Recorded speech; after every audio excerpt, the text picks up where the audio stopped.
B would have taken 10 hours more than A would have taken to complete a task if each of them work alone. B को काम पूरा करने में 10 घंटे ज्यादा लगते, ठीक है, अकेले A से, यही तो बोला सवाल में. B would have taken 10 hours more than what A would have taken to complete a task if each of them work alone. अगर अकेले काम करते तो B A से 10 घंटे ज्यादा समय लेता काम करने में, ठीक है. Working together they complete the task in 12 hours. A और B दोनों मिलकर जो है काम करते हैं 12 घंटे में. तो पूछा है B 50% टास्क कितने समय में करेगा. B को उस काम का 50% करने में कितना समय लगेगा प्यारे बच्चों, बताइए. बहुत बढ़िया, ऑप्शन से करते हैं मेरे भाई. अगर मान लीजिए कि मैं ये 30 सही मानता हूं कि B 50% काम करने में 30 घंटे लेता है, तो B पूरा काम करने में लेगा 60 घंटे, यानी कि A लेगा 50 घंटे. या दोनों मिलकर 12 घंटे में करेंगे? बिल्कुल नहीं करेंगे प्यारे बच्चों, है कि नहीं.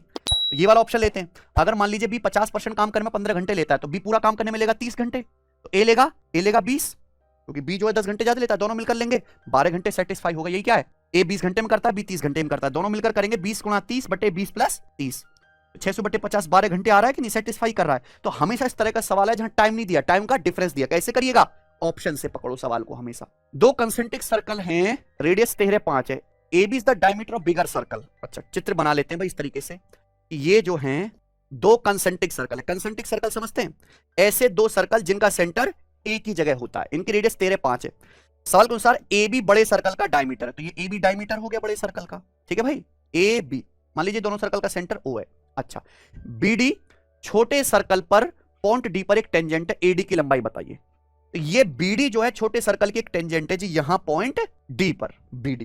तो आपसे पूछा ए डी की लंबाई बताओ, ए से डी तक की लंबाई बताइए प्यारे बच्चों. ये सवाल मेंस के पेपर में पूछा हुआ है कई बार. बताओ जी कैसे करेंगे. बहुत जबरदस्त क्वेश्चन है भाई, बहुत बढ़िया सवाल मैं आप लोग करा. तो मान लीजिए आप इसको आगे बढ़ा लेते हैं, तो यहां मिलता है पॉइंट ई पर, मिलता है ना भाई. आप मुझे बताओ कि यहां पर छोटे सर्कल की रेडियस कितनी है 5 और बड़े सर्कल की रेडियस कितनी है 13. तो ये कितने डिग्री के एंगल है, क्योंकि यहां टेंजेंट था 90 डिग्री टेंजेंट और रेडियस के बीच में, तो कितना आएगा 12, 5 12 13 ट्रिपलेट.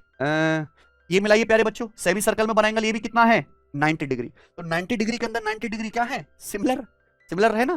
तो सिमिलर ट्रायंगल है. मुझे एडी निकालना. एडी मेरी नजर क्लियर है कि ये एडी तभी आएगा जब आपको ये एई और ईडी पता चलेगी. अब ये 90 डिग्री के अंदर 90 डिग्री दोनों ट्रायंगल सिमिलर है. 13 13 आधा आधा, तो ये भी आधा आधा 12 12 है कि नहीं. अभी रेशियो क्या हो गया, 1 2 हो गए, 5 है तो कितना आ गए 10. बात खत्म. आपको क्या निकालना था, तो आपको कौन सा राइट एंगल ट्रायंगल पकड़ना है मेरे भाई. ये दिखाई दे रहा है आपको, इसी में तो एडी है ना. गजब का सवाल, ठीक है ना मेरे भाई. क्या लगा देंगे आप लोग, पाइथागोरस थ्योरम. रूट 10 का स्क्वायर 100, 12 का स्क्वायर 144, रूट 200, रूट 244 इसका आंसर है, ठीक है. 2 रूट 61, 4 कॉमन आ जाए, 4 का रूट 2 और ये क्या बचेगा रूट 61. बहुत बेहतरीन सवाल और बेहतरीन 1 नंबर सोल्यूशन. कौन सा नेचुरल नंबर नहीं है टेट में, कौन सा नेचुरल नंबर नहीं है, जीरो. जीरो एक नेचुरल नंबर नहीं होता, जीरो एक होल नंबर होता है, ठीक है जी. आइए